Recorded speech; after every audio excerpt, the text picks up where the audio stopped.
In today's topic, I'm going to show you how you will install Python on Windows, Mac, and Linux operating systems, and then how you will be setting up your virtual environment for your further application deployments and installation within Python environment.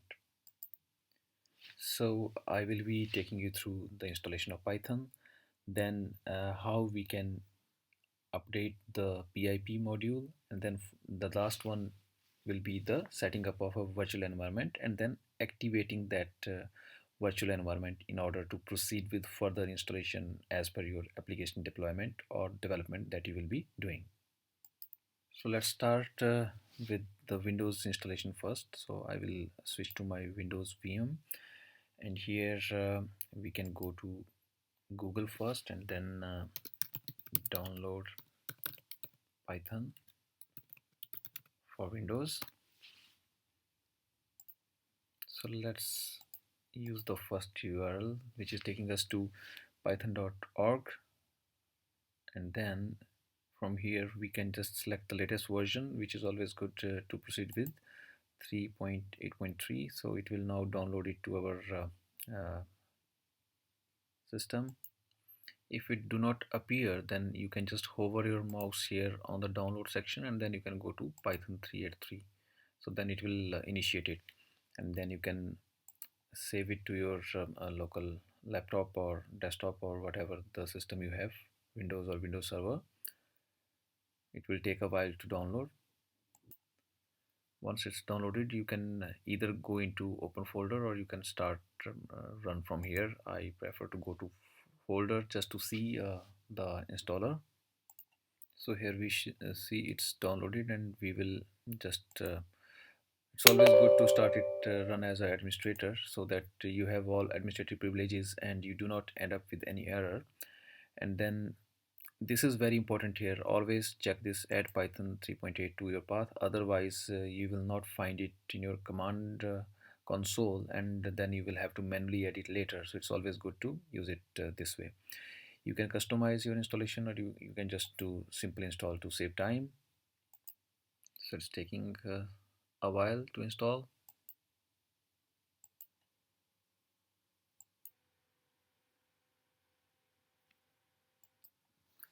So now it's installed. I'll close it and I will go to my command console, and I will open it up here, run as administrator. Just open it as run as administrator so that you can avoid any permission errors later. So now we will check python-v, that is the version. So we have 3.8.3 version installed here. So now what we will do, pip install, and just let's leave it empty. So this will confirm that now we have proper modules like the pip, which is the package manager for Python. It's available there. So now the next step is to use this package manager to install the virtual environment. So we will use pip install virtual env, and now it will start locating and it will install it.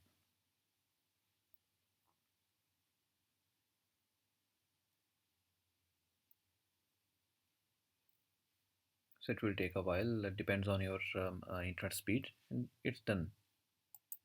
So now here you will notice at the bottom it's saying that our PIP module is outdated, so we can quickly try to um, update it. Python-m pip install, then double hyphen upgrade pip. So this will upgrade the pip module. The current version is 19.2.3 and it will upgrade it to 20.1. So see here, it's upgraded almost. It depends on the internet speed. And the next thing I want to show you now, before we create virtual environment, what exactly is the virtual environment. I have created one small diagram for you here in the paint. So for example, consider here that you have your operating system like Windows 10, Linux, Mac, or any operating system. Like in our case it's Windows 10, where I'm showing you the example. On this we installed Python, and then on Python we also deployed the virtual environment. Now what exactly are the virtual environments? So see here, I am showing you, like, let's say we have to deploy multiple applications with different frameworks. For example, we need one application that will be running on Flask, another application we need on Django framework, and the another one that is more complicated with different framework, and we would need many modules within that. So one option we have is we do not have this virtual environment. In that case, what we will do, in that case we will install all these packages on your Python, which is the standalone Python installation on your operating system. So in case if any module is corrupt, then your whole Python setup will be corrupt and you will have to delete it. So here this virtual environment plays an important role. Now what we will do, we will create three different virtual environments, and within each environment we will install different packages or frameworks as per our requirement. And in case if something goes wrong, we just simply need to delete that particular environment, and it will not impact your other environment. They will be still good and your basic setup will also be good. So this is the benefit of having the virtual environment in place. So now since our virtual environment is ready, now I will show you how we will be creating a virtual environment here. Before that, always decide a directory where you will be creating virtual environment, and within that directory we will set up our application. So I'll just first quickly check what all drives we have. Here I will prefer to go to C drive, and I have created one directory already here, that is Py projects.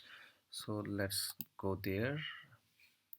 I will go to Py. Let me go to C drive, and now I will go inside Py project, and here I will give Python -m venv, and then name of the environment. So like I will create, let's say, I always give it like this, venv, and then let's say web app 01, and enter. So now it's creating one directory, and if you see here, it's already appeared here, it has appeared here. So this directory is being created there through the command.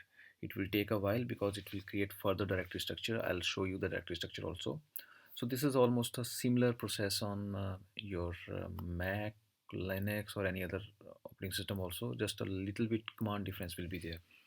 So once this directory is created, now you can check from here also, like using dir command, or just go inside this directory and apply dir command again. You will see here all the dependent libraries and binaries are installed here. Now the next step is to activate your virtual environment. You can see here also, so these are the directories which are created, and we have to activate it using the activate script, which is inside script.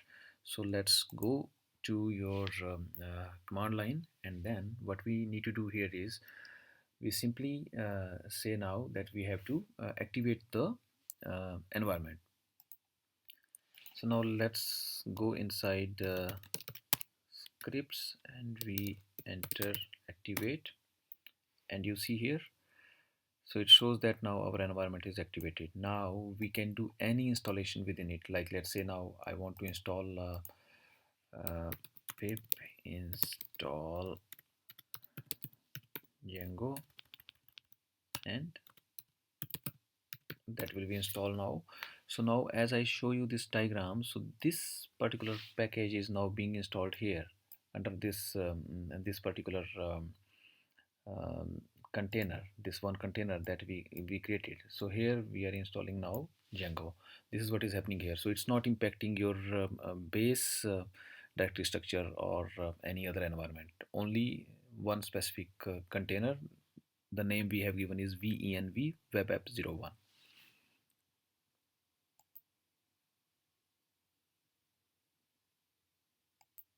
Now in the meantime I'll show you how to install on Mac operating system. So Mac also you have to do same thing the way we installed on Windows.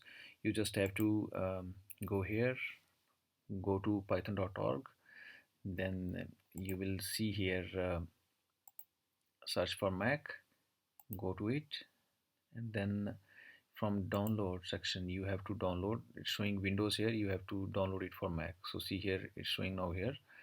You can just choose here the Mac operating system and then just simply download it. Once it's downloaded and installed, like I have already installed it, so the next option you have is to just now go ahead and install the virtual environment, and the command is pip -m venv. So it's same, and then venv, and then I will say app01. So it's absolutely same the way we did there. I'm sorry, it's Python. I will check my version. Yes, so it's Python. So I have set up a alias here, so don't get confused. So Python 3.7 is on my Mac, and I have created one alias for this. So you can always check my other videos how to set up the alias. So I will use here Python -m and then venv and then name of my virtual environment. So I set up it 01 here. It will take a while and it will install. And in the meantime, if we go back now, see here, it's already created. Let's go into venv app01, and here we go. So now in Windows we went inside the directory and then we did activate, and in Linux or Mac OS what you have to do is you have to use source command. So it's source and then give the source name, that is bin, and activate. So see here, we have activated it, and now here also, like, it's the same process. Pip install name of your package that you want to install, and it will start installing. And again, it's just a isolated container, so it will not do anything related to other packages on your base OS. So that is it. I think this is how we can install it, and stay tuned. Do not forget to you know go for my other courses that I am creating continuously. Thank you very much for watching this video.